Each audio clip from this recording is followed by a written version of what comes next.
Kendall's odd calls, we were 18-8 up, with Danny Houghton rolling back the years and scoring the sort of try we used to concede. Come the second half and a return to the piss-poor stuff we've had to put up with for weeks, the magical return of Jake became a nightmare as passes were picked up in a defence that opened up like the Red Sea. Mint Cake's whistle. Mum said Liam and Jimmy C were awful at Leeds, so I had to show them how to ref. Fans said I missed something, but saw a handbag situation, so 2 in bin. Then Mamo upset at my call off to the naughty step. Wynn asked if I missed something, he had to go as well. Then Mamo laid down as if he was dead, so I asked Liam and got my red out. At last the hooter went, but wasn't finished, and whipped out a piss take yellow to finish. I'd forgotten about that, actually. If we put yellows in the, if we put swears in the episode titles, piss take yellow is quite funny. That's Langers, in it. Langers does Mint Case whistle. We haven't heard from Langers for a while, and I'm hoping it is Langers because we miss him. But yeah. Yeah. Paige said, well, last night was rough in more ways than one. There's something seriously wrong with this whole FC team. How do you put in a good first half, then completely collapse in the second? Kendall, well, was Kendall. We go again next week and we shall see what team turns up. Yeah, Paige lost her uncle recently. Obviously, like Paige, a devoted Hull FC fan. And I think this was the first home game since his passing. So obviously a bit of emotion there for Paige. And it's a shame that the team didn't react for her. But obviously these things happen sometimes. But obviously sorry to Paige and her family for their loss. Tom Andrews said, imagine bigging up the trouser snake going to be back all week only for him to be shite and drag him off because he's been a dickhead to one of your coaches. At least a new meme has been made out of that picture. We can give Mamo an Oscar too for his phenomenal performance of Dead Body after the red card. Nearly lit a candle for him. And Mark W got in late and said, didn't watch the game, just listened to the Sky commentary with a blindfold on. From what I could gather, Cass were present while 16 Hull players struggled to keep up with the ethereal passing of the mercurial clinical maverick genius prince that was promised, Jake Connor, glory to his name. On a serious note, Cass impressed in the second half, but as much as I love Hodgson, I'm starting to accept he may be out of his depth. A lot to unpack, Sarah, and normally I like to credit a winning side, but it did feel a lot that Hull were the main reason Hull lost this match. And I'm not wanting to take anything away from Cass because their response in the second half to being behind on the scoreboard, being down on players at that point in time as well, you know, that burst with it 3 tries in 10 minutes when they were a player down. I think maybe the last one came just after they were 13 aside, but still, no, I think they were all while they were still down to 12. That was ridiculous. The telling period, and that was, obviously immense stuff from Cass. But where did Hull go, and what happened to them? So you see, I would be really angry, and I'd have a proper rant, but I'm really knackered tonight. I don't think I've got the energy. So what I will say though is, yeah, it was a soft try. Yeah, we let them score just before half-time, as we very often do.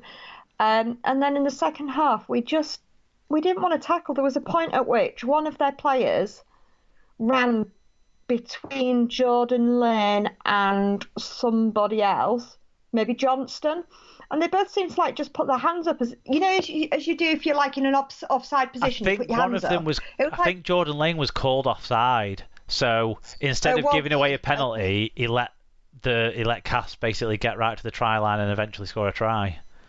Okay, well, in that case, maybe I'll let him off slightly more, but that just seemed to sum up our performance. I think, again, you can put... But Jordan Johnston definitely, criticise away. I think it was Jordan Lane that was the one who was called offside. Yeah, okay. But then, I think also, as we said about, Radford and Last having the plan to get under the 2 Connors' skins, but equally, don't throw, Jake Connor passes when you've got an ex-teammate there.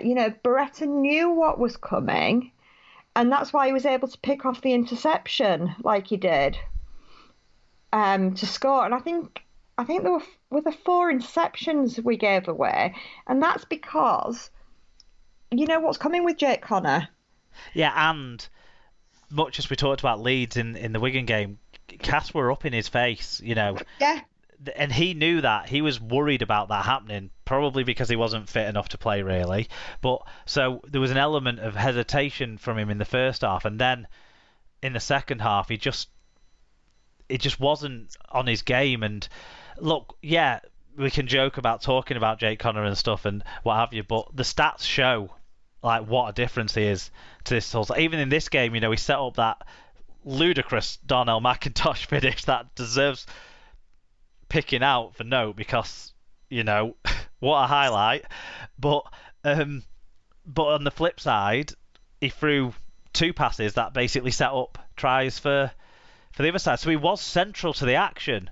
You know, so clearly he's going to get spoken about a lot because he's central to Hull FC when they win games. He was central to the action in this game, whether they won or lost. So you're going to talk about him. He's going to be the focus. He wants to be the focus, but this time not for good reasons.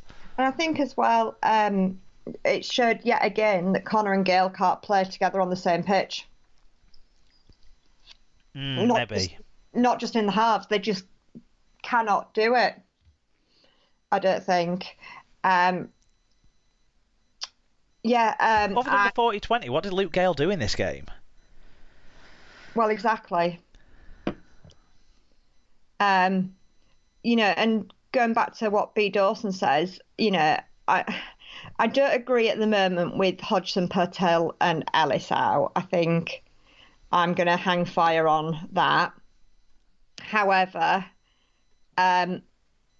his Taylor, Griffin, I would definitely be questioning whether I'm not quite sure how long either of them have got left, but I am not convinced that they should be the future. Oh God, I think if someone came in and offered to take Taylor off your hands, you'd wave him off with a thanks for some great times and great memories and see you when you're retired. Yeah, I think,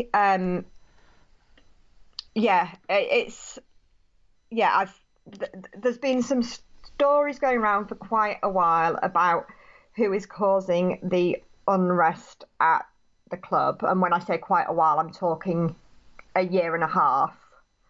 And it's the same name that gets mentioned, or the same couple of names that get mentioned every single time. And I think, you know, the club needs to look at getting rid of those particular people. I thought, and I'm loath to say it, but I thought Kane Evans actually possibly had his best game for us. When he was off, I did find myself thinking, I hope they're going to bring him back on soon. Yeah. But, I feel, I think had we not had... everything that happened just over a week ago, just over 2 weeks ago, with people at the club being so lovely to Joshua, I might be slightly more outspoken. but some of them have been really nice actual human beings. Yeah, and that is the rub of it, isn't it? Like we know they're not going out there on purpose to be as crap as they were in the second half of this game, as crap as they were against Wigan, as crap as they were a few weeks ago against Leeds. But when people are not doing their job, there are consequences, however nice a person they are. And it's getting that balance, I guess, isn't it, between how much is their job that they're doing, you know, how much, you know, action should be taken on that, and actually who it is that ultimately isn't doing their job. You know what I mean? Is it the coach? Is it the conditioning staff? Is it the players? One thing I would say in reference to Liggy Sal, because Mamo did seem to stay down, but to be honest, it was a red card, and there was an incident in the first half where he swung an arm in and on Westerman and got away with it. Yeah, and so you could say it's a lot of the Hull FC fans seem to not like Chris Kendall again, but actually he probably kept Liggy Sal on the field by missing the first one longer than He should have been on the field, but he's got a grade D striking charge referred to tribunal. One of the things that was said during the match when Gareth Ellis was interviewed on Sky, he was saying about having wanting to be aggressive and physical and that sort of stuff, but needing to do it in the right way. But I just wonder if some of those players heard that message wrong and got that message wrong. And Liggy Sow, being on that list, we've seen it happen before when players don't quite understand what they're being instructed to do when they're told to go out there and be hard and be tough, and they get it wrong. And actually, what Liggy Sow did, I thought, was soft rather than tough. I think for Liggy Sow, part of it was is that he is trying to do everything. He's not being properly spelled at all. He's trying to throw the offloads all the time, which aren't coming off. And I think he's on the pitch for longer than he should be, having to do more yards than he should, because people like Scott Taylor aren't doing as much as they should be. And therefore, it's soft, but I don't think it's because he's setting out to be tough in quotation marks. It's because he's knackered and he's lazy with, he's getting lazy with it. Yeah, maybe so. He certainly got it wrong on this occasion. Hopefully, yeah. Let's move to Cass a little bit. So, absolute crackpot. Box of frogs, Jake Mamo, got a grade B disputes decision, 1 match penalty notice, but he's managed to have this overturned on appeal because he managed to convince the tribunal that he was doing his head explosion expression about himself, even though he seemed to continue doing it as he was going off after being sin-binned. So I don't buy it, personally. I think he was reacting to the referee, but he's got away with his appeal, and so, fair enough. He was obviously doing it himself, apparently. To be honest, when I saw it, I thought he was saying either to himself or his teammates, come on, let's stop losing our heads. But obviously, this is from halfway across the pitch. Yeah, so I don't know. Who can know for sure? I don't know if Jake Mamo knew what he meant. Probably not. And then I think that the sin binning after the hooter was just ludicrous. It's kind of like a strict application of the rules, isn't it? But yeah, he could have just blown his whistle. But one other thing I would say is it was. But then again, if the same thing happened in a game that was level at that point, you'd want them to take the action. So it's kind of like we ask for consistency, but then we ask for common sense. And it's almost like, how do we get that balance right in what we expect from our match officials? But I'm not disagreeing with what you're saying, that it was a bit over the top. But I'm countering it by being the, what's the word, the voice of reason. No, the devil's advocate. Contrarian, yeah, the devil's advocate. But I agree, it didn't seem necessary. Yeah, I think another thing that Hull fans were really cross about was there was barely any acknowledgement from the players of the fans at the end of the game.